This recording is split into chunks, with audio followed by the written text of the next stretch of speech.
السلام علیکم ورحمۃ اللہ وبرکاتہ۔ الحمد للہ رب العالمین والصلاة والسلام علی نبینا محمد وعلی آلہ وصحبہ اجمعین۔ فاعوذ باللہ من الشیطان الرجیم، بسم اللہ الرحمن الرحیم۔ ولا تجعلوا الله عرضة لأيمانكم أن تبروا وتتقوا وتصلحوا بين الناس والله سميع عليم۔ لا يؤاخذكم الله باللغو في أيمانكم ولكن يؤاخذكم بما كسبت قلوبكم والله غفور حليم۔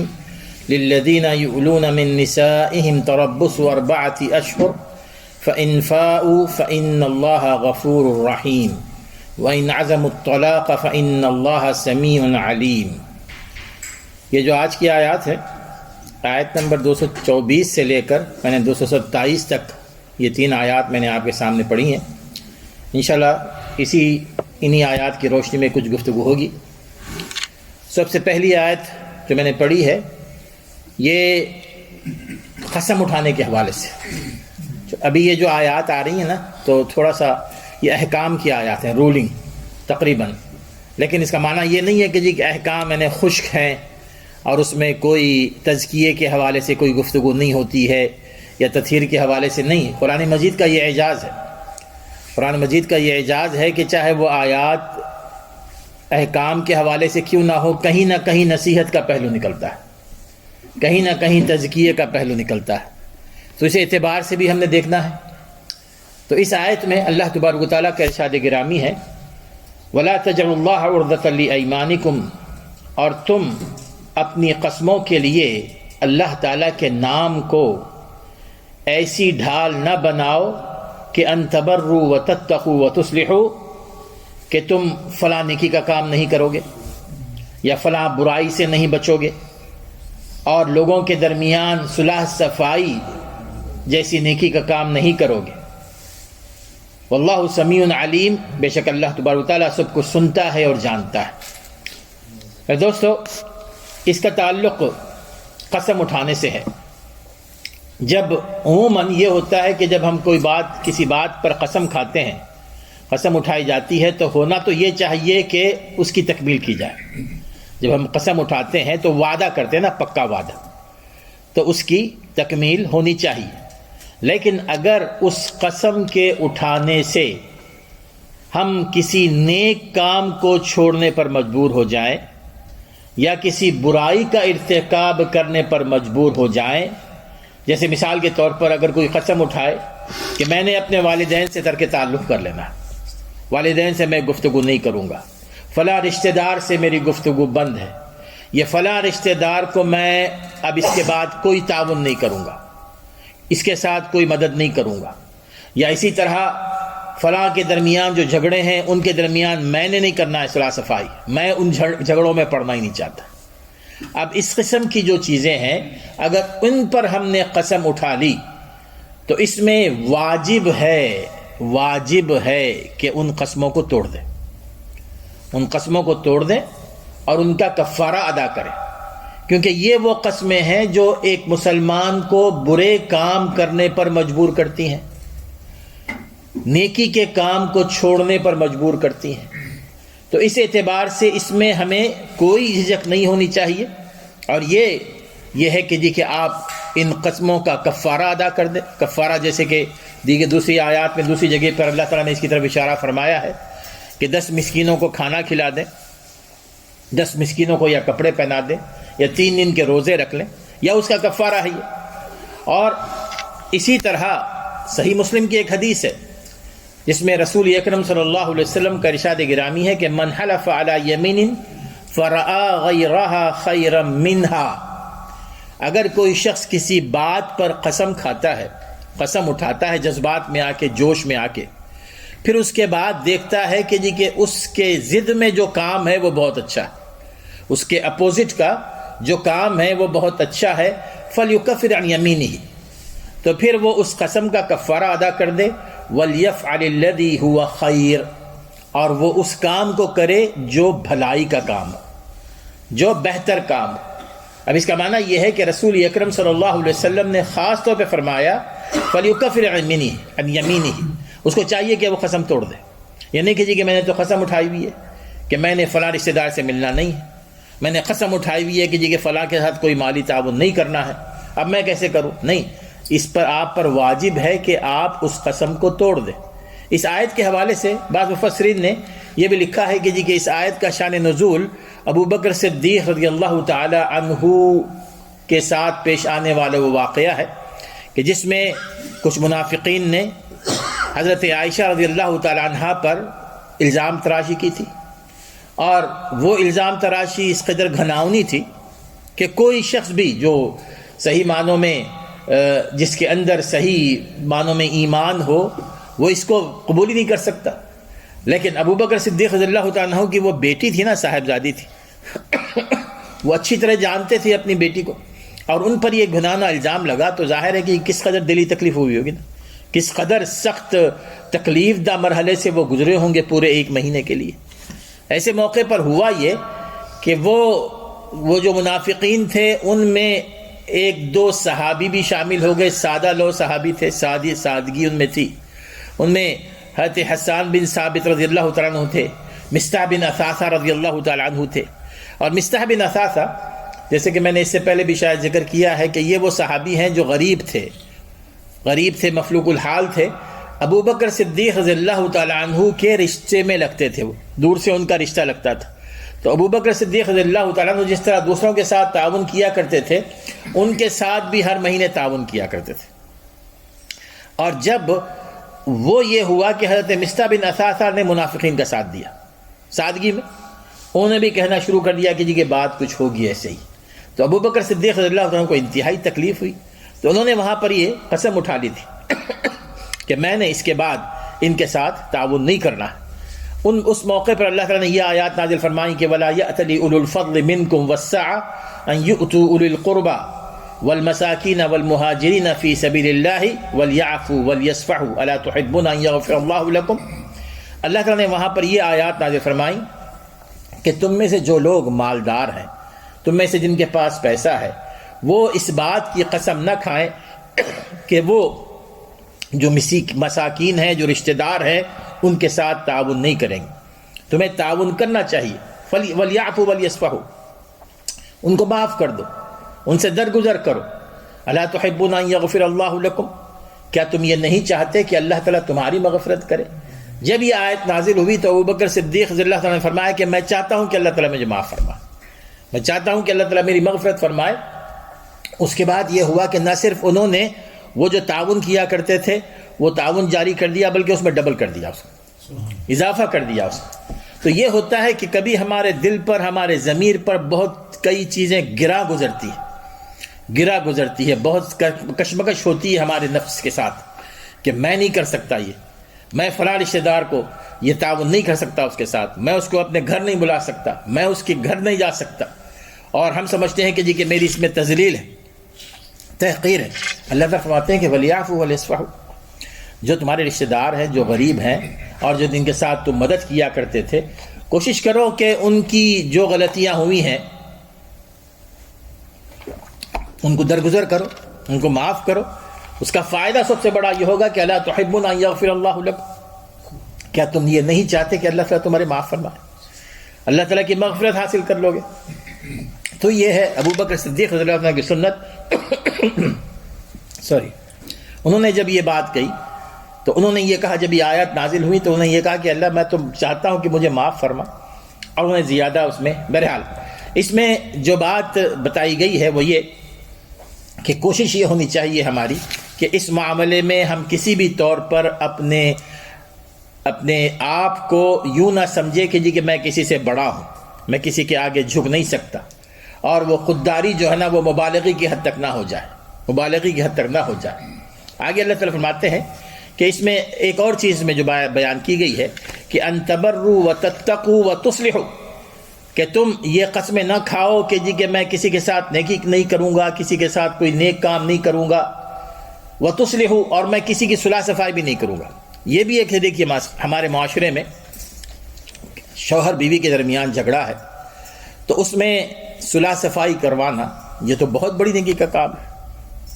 بھائیوں میں جھگڑا ہو جاتا ہے، بیٹوں باپ میں جھگڑا ہو جاتا ہے، ایسے موقع پر اگر ہم یہ کہیں کہ جی کہ نہیں میں نے نہیں پڑھنا اس میں، کیوں؟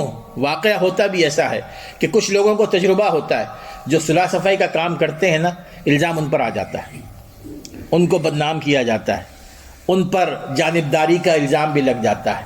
تو جب وہ اس قسم کی باتیں سنتے ہیں تو ان کا دل کھٹا ہو جاتا ہے. وہ کہتے ہیں کہ جی کہ میں نے ان کو جھگڑوں میں کیوں پڑنا ہے اپنے آپ کو. تو وہ اگر اس قسم کی قسم کھا لیں کہ جی کہ چاہے وہ کچھ بھی کرتے رہے میں نے ان جھگڑوں میں نہیں پڑنا. جبکہ یہ حقیقت ہے میرے دوستو کہ صلح صفائی میں یہ تمام آزمائشیں آتی ہیں، لیکن اگر ہم پورے دل سے پورے اخلاص کے ساتھ کسی کے درمیان اگر صلح صفائی کروا دیں تو اس کا جو بڑا درجہ ہے وہ یہ ہے کہ رسول اکرم صلی اللہ علیہ وسلم فرماتے ہیں ایک حدیث میں کہ جو تم نفل نماز پڑھتے ہو، نفل صدقہ دیتے ہو، نفل روزے رکھتے ہو، اس سے کہیں زیادہ یہ ہے کہ جی کہ تم دو جھگڑنے والے لوگوں میں صلح کروا دو. اگر تم نے صلح کروا دی تو تمہارے نفل روزوں سے، تمہارے نفل نمازوں سے، تمہارے نفل صدقات سے کہیں زیادہ باعث اجر و ثواب، بشرطے کہ تم اخلاص کے ساتھ کوشش کرو کہ جی کہ ان کے درمیان آپس میں صلح صفائی کروا دو. اور یہاں تک کہ بھی احادیث میں آتا ہے میرے دوستو، صلح صفائی کی اہمیت اتنی ہے کہ اگر آپ کو کسی بھی طور پر تھوڑی سی غلط بیانی کرنی پڑے وہاں پر غلط بیان بھی کر سکتے.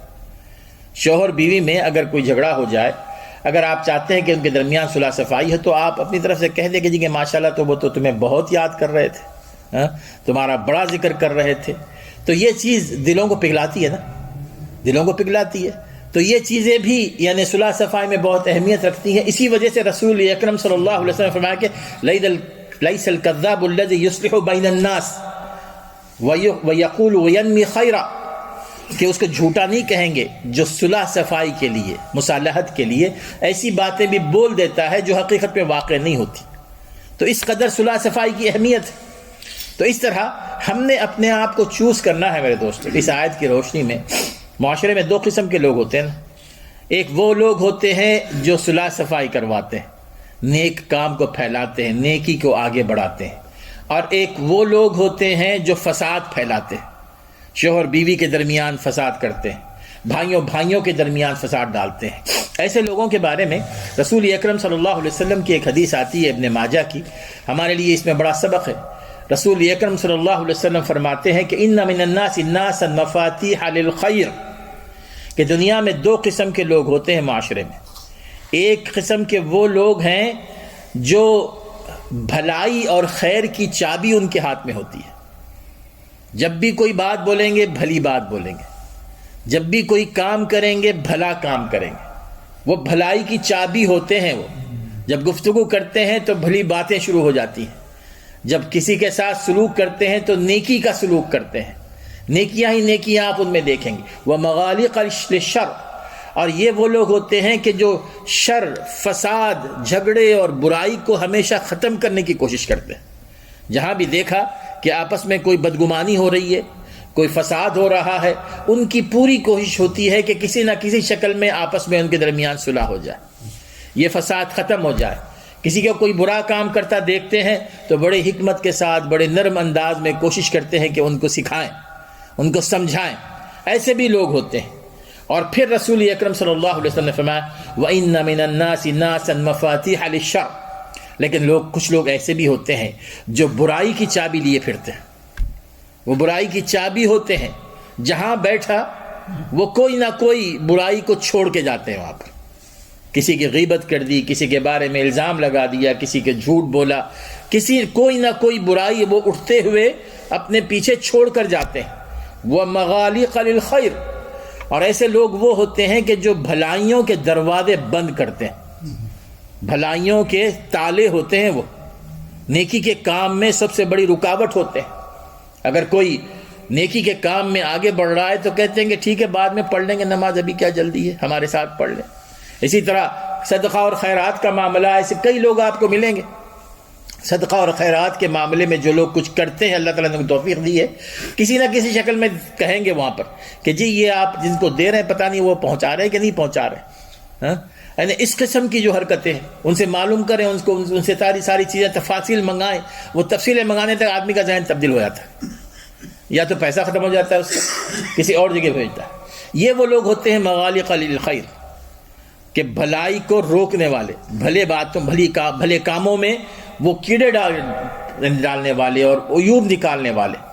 لیکن رسول اکرم صلی اللہ علیہ وسلم نے آخر میں فرمایا اس کے بعد فَطُوبَى مَنْ جَعَلَ اللَّهُ مَفَاتِحَ لِلْخَيْرِ عَلَى يَدَيْهِ، مبارکباد ہے اس کے لیے، مبارکباد ہے اس کے لیے جس کے ہاتھ میں اللہ تعالیٰ نے خیر کی چابیاں رکھ دی ہیں، خیر کی چابیاں رکھ دی ہیں. تو وہ اللہ تعالیٰ کی طرف سے، وہ رسول فرماتے ہیں کہ وہ بابرکت شخص ہے، آپ کی طرف سے یہ دعا ہے وَوَيْلٌ لِمَنْ جَعَلَ اللَّهُ مَفَاتِحَ الشَّرِّ عَلَى يَدَيْهِ، اور تباہی ہے، بربادی ہے اس شخص کے لیے جس کے ہاتھ میں برائی کی چابیاں ہیں.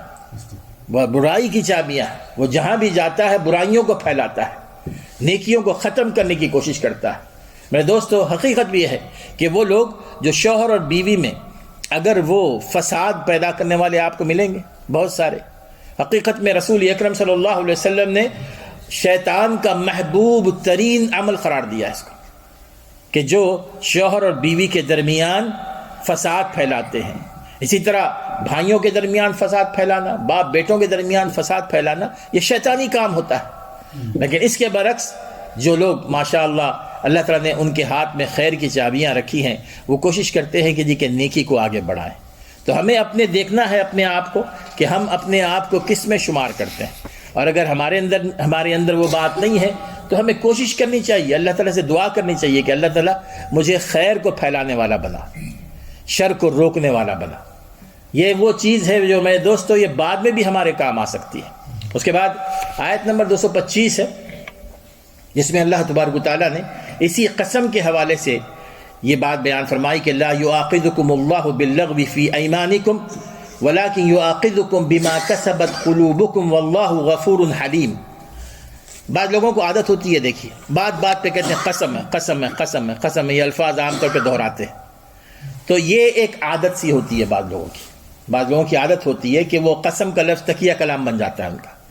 تو اس قسم کی عادتاً اور غیر ارادی طور پر اگر کوئی قسم اٹھاتا ہے تو اللہ تعالیٰ اس کو پکڑتا نہیں ہے، اس لیے کہ غیر ارادی طور پر ہے. لیکن وہ قسم جس میں آپ پورے ارادے کے ساتھ قسم اٹھاتے ہیں تو اس کا تو حساب کتاب ہوگا. اور خاص طور پہ یہاں پر فرمایا کہ وہ قسمیں جو تم، اور اللہ تعالیٰ پکڑتا ہے ان چیزوں پر جو تمہارے دلوں کا فعل ہے، تمہارے دلوں کی نیت کے مطابق تمہاری پکڑ ہوتی ہے. اب اس میں خاص طور پر عمدن جو جھوٹی قسم کھاتے ہیں، جھوٹی قسم کھانا یقیناً یہ تو گناہ کبیرہ ہے نا، جھوٹی قسم کھانا گناہ کبیرہ ہے. اب اگر کوئی شخص قسم کھائے اور وہ جھوٹی ہو، یقیناً یہ چیز وہ ہے کہ جو اللہ تبارک و تعالیٰ کے نزدیک یہ گناہ کبیرہ ہے. بہرحال یعنی پھر بھی کوشش یہ ہونی چاہیے کہ بات پر قسم کھانا بھی یہ کوئی اچھی بات نہیں ہے. اگر کوئی شخص بات پر قسم کھاتا ہو تو پھر لوگ معاشرے میں اس کا اعتبار اٹھ جاتا ہے، لوگ اس پر اعتبار نہیں کرتے کہ ہر بات پہ وہ قسم کھاتا ہے. تو ظاہر ہے کہ اس نے کئی جھوٹ باتیں بھی کہی ہوں گی. اس کے بعد ہے آیت نمبر 226. یہ آیت ہے ایلا کے حوالے سے. الایلا کہتے ہیں یہ شوہر اور بیوی کے درمیان تعلقات کو ختم کرنے کا ایک طریقہ، کہ اس میں شوہر قسم کھاتا ہے، قسم ہی کا معاملہ ہے، قسم ہی کی بات آگے بڑھ رہی ہے. اس میں شوہر یہ قسم کھاتا ہے کہ میں نے اپنی بیوی سے ازدواجی تعلقات نہیں رکھنے ہیں. شوہر بیوی کے تعلقات 2 مہینے کے لیے نہیں، 4 مہینے کے لیے نہیں. اب یہ ہوتا تھا کہ اسلام سے پہلے دور جاہلیت میں اس طرح کے واقعات ہوتے تھے. شوہر اگر کسی وجہ سے ناراض ہو جاتا بیوی سے تو وہ اس کو چھوڑ دیتا تھا. بیوی کا جو حق ہے جسمانی طور پر اس کو وہ نہیں دیتا تھا، اور اس میں کوئی تحدید نہیں تھی مدت کی کہ 2 مہینے، 1 مہینہ، 4 مہینے، بلکہ وہ سال بھی ہو جاتا تھا، گزر جاتا تھا، 2 سال بھی ہو جاتے تھے.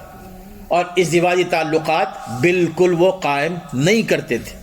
یہاں پر اسلام نے خواتین پر یہ ماشاءاللہ اللہ تبارک و تعالیٰ کی طرف سے یہ رحمت ہے ان کے لیے کہ اسلام نے لوگوں کے جذبات کو بھی سامنے رکھا کہ شوہر بیوی میں جھگڑے تو ہوتے ہیں نا، ویسے ایسے بھی جھگڑے ہوتے ہیں کہ وہ قطع تعلق کر لیتے ہیں. لیکن اس موقع پر یہاں پر یہ کہا گیا کہ ٹھیک ہے، تم اگر تمہارے نزدیک لازمی ہے کہ جی قطع تعلق کرنا ہے تو اس کی زیادہ سے زیادہ مدت ہے 4 مہینے. 4 مہینے.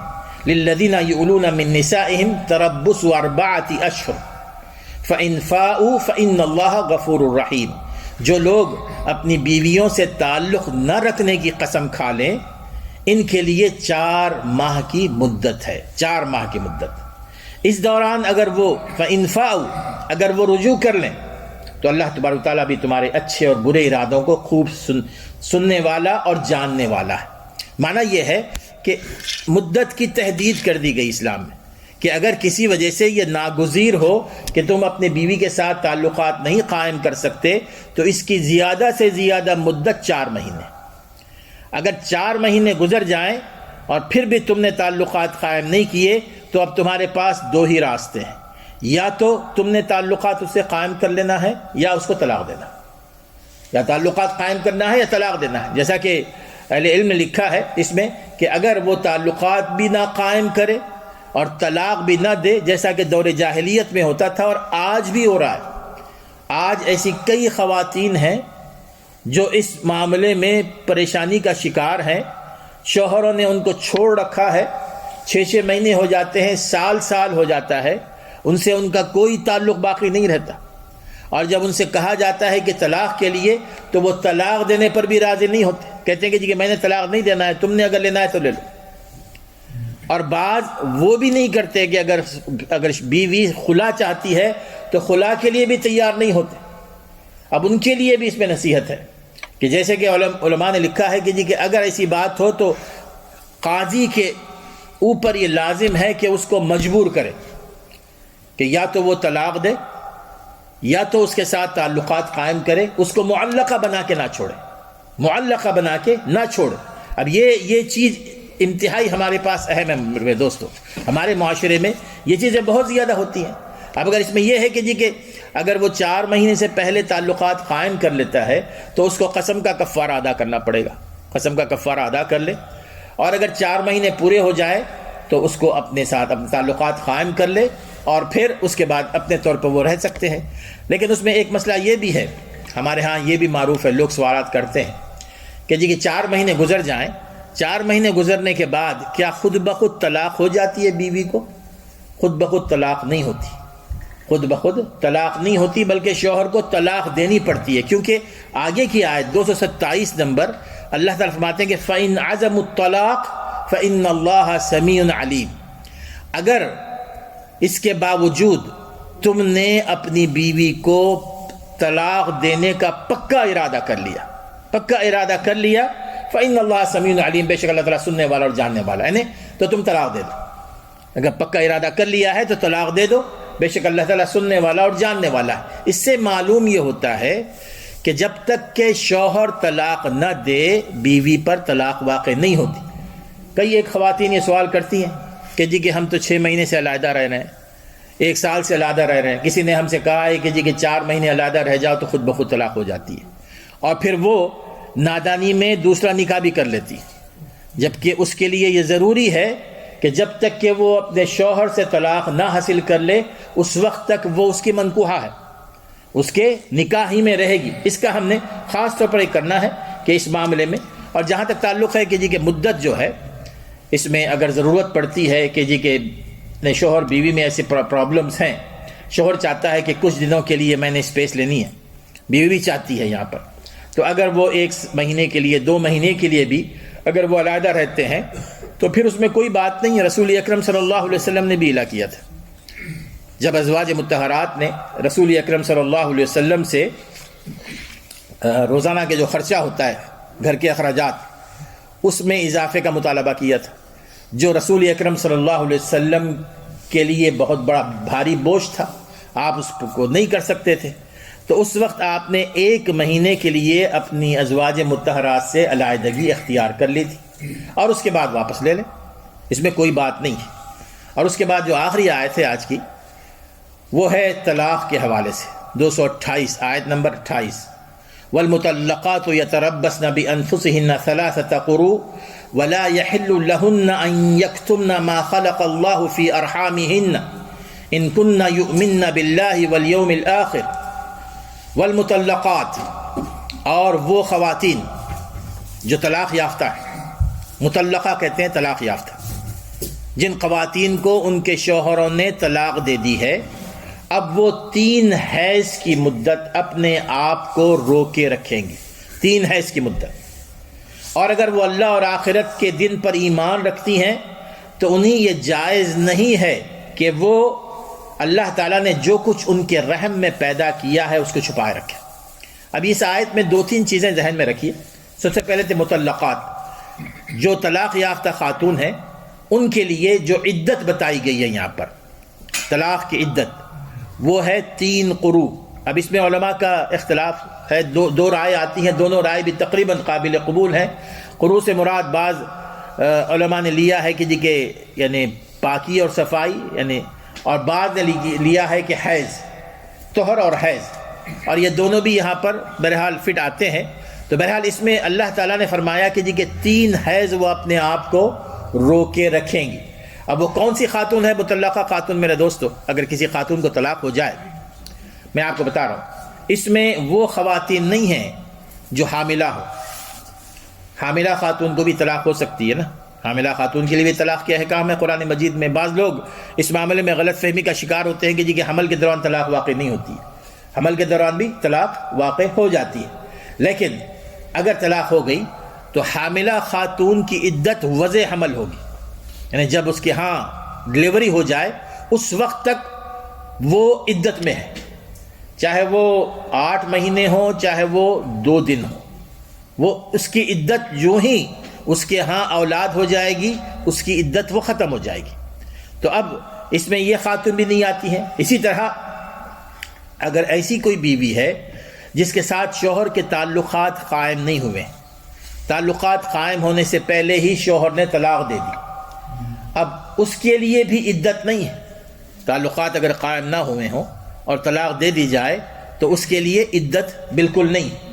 پھر اسی طرح عائسہ کہتے ہیں، عربی زبان میں کہتے ہیں عائسہ۔ عائسہ کا مطلب یہ ہے کہ جی کہ عمر کے تقاضے کی وجہ سے خواتین کو حیض آنا بند ہو جاتا ہے، تو اب ایسی خواتین کے لیے جو عدت ہے وہ 3 مہینے ہوتی ہے، 3 مہینے۔ یہاں پر بعض خواتین یہ تھوڑا سا غلط فہمی کا شکار ہو جاتی ہیں کہ جی کہ ساری خواتین کے لیے 3 مہینے، دوستو ساری خواتین کے لیے 3 مہینے نہیں ہیں۔ عام خواتین جن کو حیض آتا ہے وہ 3 طہر یا 3 حیض انتظار کریں گی، یہ وہ ان کا ہے۔ اور پھر یہ جو طہر اور حیض کا معاملہ ہے وہ آگے بھی بہت ساری انشاءاللہ آیات آئیں گی، میں صرف پوائنٹ بتاتا جاؤں گا کہ جب شوہر اپنی خاتون کو، اپنی بیوی کو طلاق دیتا ہے تو اس کا یہ کام ہے کہ اپنی بیوی کو گھر سے نہ نکالے اور نہ ہی بیوی اس گھر سے نکلے۔ اور اس میں حکمت یہ ہے کہ جب وہ گھر ہی میں رہیں گے، بیوی بنی سنوری رہے گی، اس کی خدمت کرتی رہے گی، تو ہو سکتا ہے کہ آپس میں صلح ہو جائے۔ ہمارے ہاں یہ ہوتا ہے کہ جو ہی شوہر نے طلاق دی، بیوی اپنا سارو سامان لے کر اپنے میکے چلی جاتی ہے، اس کی وجہ سے تعلقات میں اور کشیدگی پیدا ہو جاتی ہے۔ ہونا یہ چاہیے کہ بیوی اسی گھر میں رہے، اور شوہر بعض اوقات شوہر کو نکال دیتی ہے، شوہر کو بھی اسی گھر میں رکھے، تو ہو سکتا ہے کہ صلح صفائی کے کوئی امکانات سامنے آ جاتے ہیں۔ اور اسی طرح یہ بھی ہمیشہ ذہن میں رکھنا چاہیے کہ جب عدت کا معاملہ ہو، عدت اگر بیوی گزار رہی ہے 3 حیض، اس میں کوئی اس کو دوسرا رشتہ نہیں دے سکتا، کوئی پروپوز نہیں کر سکتا اس کو کہ وہ اسٹل وہ اپنے شوہر کی بیوی ہے، وہاں پر اس کو پروپوز نہیں کیا جا سکتا۔ پھر اس کے بعد اللہ تعالیٰ فرماتے ہیں وَلَا يَحِلُّ لَهُنَّ أَن يَكْتُمْنَ مَا خَلَقَ اللَّهُ فِي أَرْحَامِهِنَّ إِن كُنَّ يُؤْمِنَّ بِاللَّهِ وَالْيَوْمِ الْآخِرِ، اور ان کے لیے یہ جائز نہیں ہے، خواتین کے لیے جو طلاق یافتہ ہیں، کہ اللہ تعالیٰ نے ان کے رحموں میں جو پیدا کیا ہے اس کو وہ چھپائے رکھے۔ اب پیدا کیا ہے، اس میں مفسرین نے بیان کیا ہے کہ اس سے 2 مراد ہیں، 2 چیزیں مراد ہیں، ایک تو حیض ہے اور دوسرا حمل ہے۔ حیض اور حمل، حیض اور حمل میں عام طور پر مطلقہ خواتین اگر یہ کرتی ہیں، مثال کے طور پر اگر شوہر یہ چاہتا ہے کہ جی کہ عدت کے اندر رجوع کر سکتا ہے نا، شوہر عدت کے اندر وہ واپس لے سکتا ہے اگر لینا چاہے۔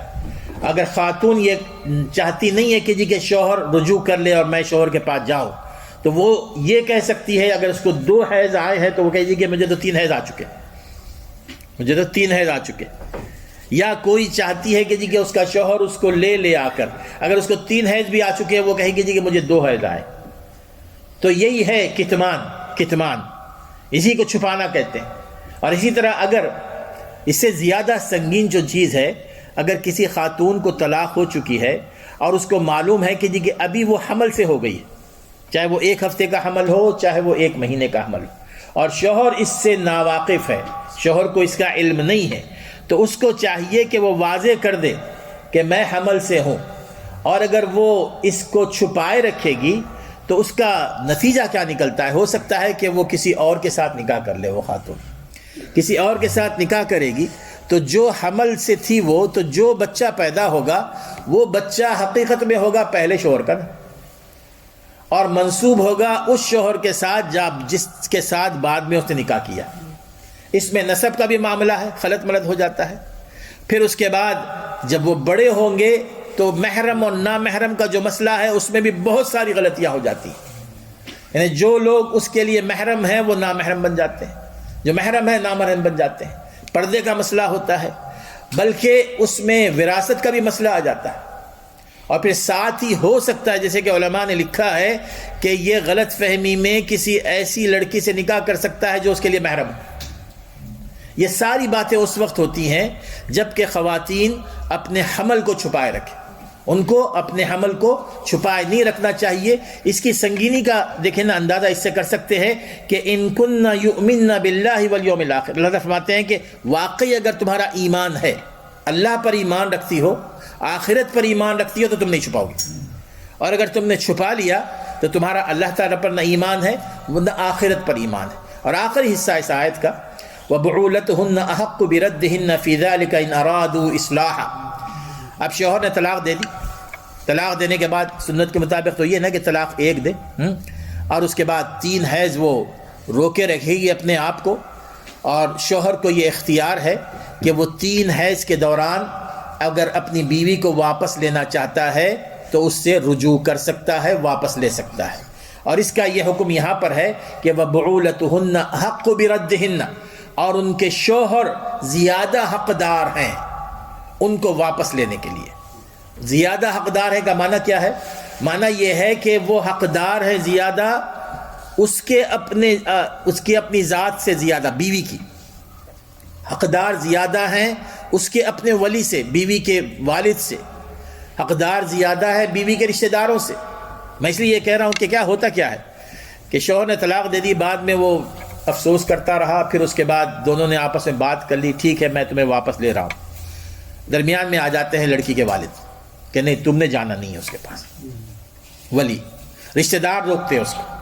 یہاں پر کسی کی بات نہیں مانی جائے گی کیونکہ سب سے زیادہ حق ہے شوہر کا. اب شوہر اگر واپس لینا چاہتا ہے تو بیوی کی بھی بات نہیں مانی جائے گی. وہاں پر بیوی کو کوئی اختیار نہیں ہے کہ شوہر اگر اس کو واپس لینا چاہے تو وہ ناراض ہو اور نہ جائے. یہ علیحدہ بات ہے کہ اگر وہ نہیں جاتی ہے تو چونکہ اسٹل وہ اس کی بیوی ہے تو اس کو اب اس نے رجوع تو کر لیا ہے عدت کے دوران، اب چاہے اس کے گھر جائے نہ جائے اس کی بیوی رہے گی وہ. اب اگر وہ نہیں رہنا چاہتی تو وہ خلا لے لے، خلا کا مطالبہ کر لے. لیکن وہ یہ نہیں کہہ سکتی کہ جی کہ میں 3 حیض تو گزر چکے ہیں اور میں اپنے شوہر کے ساتھ ملی نہیں ہوں تو اس لیے میں اس سے علیحدہ ہو چکی ہوں، میرا اس تعلق ختم ہو چکا ہے. یہ نہیں کہہ سکتے. ہاں جب شوہر اپنی بیویوں سے رجوع کرنا چاہے تو اس میں یہ رجوع کرنا میرے دوستو عام طور پر یہ ہوتا ہے نا کہ جی کہ دور جاہلیت میں یہ ہوتا تھا کہ لوگ اپنی بیویوں کو طلاق دیتے، جب عدت ختم ہونے والی ہوتی رجوع کر لیتے تھے، پھر اس کے بعد کچھ دنوں کے بعد پھر طلاق دے دیتے، پھر عدت ختم ہونے والی ہوتی رجوع کر لیتے. اس طرح وہ نہ اپنے پاس اس کو رکھتے تھے، نہ اس کے حقوق دیتے تھے اور نہ ہی اس کو چھوڑ دیتے تھے. اب یہاں پر اسی لیے ایک شرط یہاں لگائی گئی کہ اگر تم اپنی بیوی کو واپس لینا چاہتے ہو، ان ارادوا اصلاح، اصلاح کی غرض سے واپس لینا چاہتے ہو، اصلاح کی غرض سے نہیں، تمہارے اندر اگر واقعی یہ ارادہ ہے کہ تم اس کے ساتھ اچھا سلوک کرو گے، اپنے آپ کو تبدیل کرو گے اور اس کے حقوق ادا کرو گے، اس کے ساتھ حسن سلوک کرو گے، تو تب تم اس کو اپنی طرف لے آؤ، اس سے رجوع کر لو. لیکن مقصد یہ ہے کہ مزید اس کو تنگ کیا جائے، مزید اس کو پریشان کیا جائے، واپس لے چلے جاتے ہو اور پھر اس کے بعد زیادہ اضافہ ہو جاتا ہے اس کی مصیبتوں میں، تو اس وقت نہیں، بلکہ مقصد یہ ہوگا جی کہ تم یہ چاہتے ہو کہ جی کہ اس کا صحیح طور پر خیال رکھا جائے اور اس کے ساتھ حسن معاشرت ہو، ان ارادوا اصلاحا۔ اب یہ جیسے کہ میں نے کہا نا کہ صرف عدت کے دوران رجوع کیا جا سکتا ہے، اور اگر عدت ختم ہو جائے، بہرحال وہ احکام دوسری طرف چلے جا رہے ہیں، عدت اگر ختم ہو جائے تو اس کے بعد چونکہ ایک طلاق ہو یا دو طلاق ہو، اس لیے صحیح طریقہ طلاق کا یہی کہ جی کہ ایک طلاق دی جائے اور اس کے بعد چھوڑ دیا جائے، یا دوسری طلاق دی جائے چھوڑ دیا جائے۔ عام طور پہ ہمارے ہاں ایک غلط لوگوں کا ذہن بنا ہوا ہے کہ طلاق اسی وقت واقع ہوتی ہے جب 3 طلاقیں دی جائیں، 3 طلاقیں دیں گے تو طلاق ہوتی ہے، نہیں تو نہیں ہوتی۔ نہیں، ایک طلاق سے بھی طلاق ہو جاتی ہے، لیکن اس کے بعد دروازہ کھلا رہتا ہے رجوع کرنے کا بھی، اور اگر 3 حیض گزر جائیں پھر بھی دروازہ کھلا ہے کہ آپ عقد جدید کے ساتھ اس کے ساتھ رہیں، نیا نکاح کر لیں۔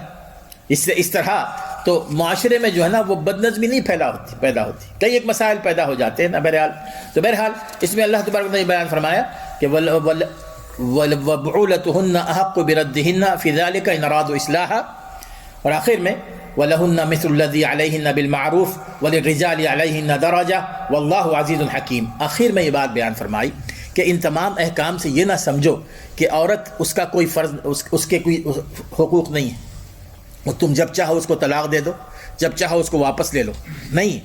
وَلَهُنَّ مِثْلُ الَّذِي عَلَيْهِنَّ بِالْمَعْرُوفِ، اس کے بھی اپنے کچھ حقوق ہیں جس طرح مردوں کے حقوق ہیں، اس کے بھی اپنے کچھ حقوق ہیں معروف انداز میں، لیکن وَلِلرِّجَالِ عَلَيْهِنَّ دَرَجَةٌ، لیکن مردوں کا ایک درجہ اوپر ہے۔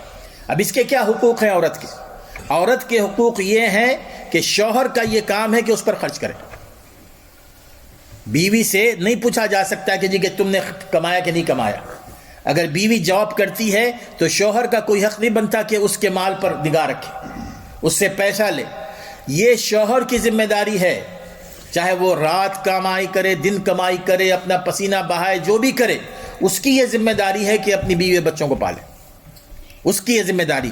پھر اسی طرح اس کے ساتھ حسن سلوک رکھے، یہ بیوی کے حقوق میں سے ہیں، اس کے ساتھ حسن صحبت رکھے، اور اس کے جو جسمانی حقوق ہیں اس کو بھی وہ ادا کرے، یہ بیوی کے حقوق۔